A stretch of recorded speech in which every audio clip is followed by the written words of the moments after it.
السلام عليكم ورحمة الله وبركاته. الحمد لله رب العالمين، ونصلي ونسلم على حبيبنا ونبينا Muhammadin sallallahu alayhi wasallam. Ndugu yangu unayenisikiliza, ndugu yangu unayenitizama, bila shaka sisi tunaishi, hauishi peke yako, unaishi na jirani. Unakaa, haukai peke yako, unakaa na jirani. Unasafiri, hausafiri peke yako, unasafiri na jirani. Yule aliyekaa karibu na wewe ni jirani yako. Yule anayekaa karibu na wewe ni jirani yako.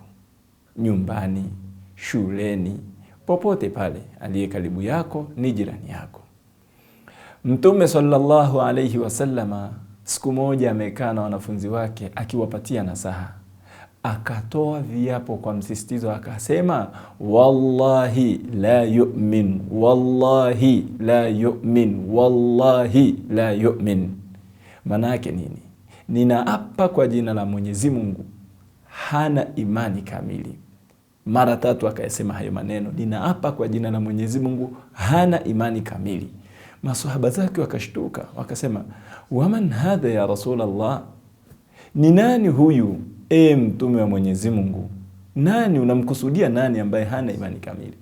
Mtume sallallahu alayhi wasallam akasema alladhi la ya'manu jaruhu bawa'iqahu, ni yule ambaye jirani yake hasalimiki na maudhi yake.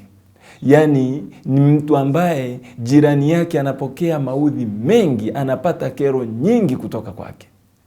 Matusi, makelele, masimango, mauchafu anamwagia kwake, mpaka mtu anahisi huyu jirani sio jirani bali ni adui. Mtu huyu hana imani kamili.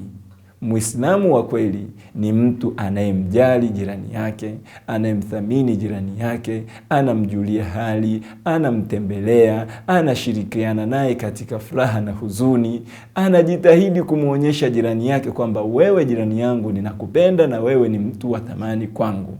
Tuishi vizuri na majirani zetu kwa sababu ni sehemu katika dini yetu.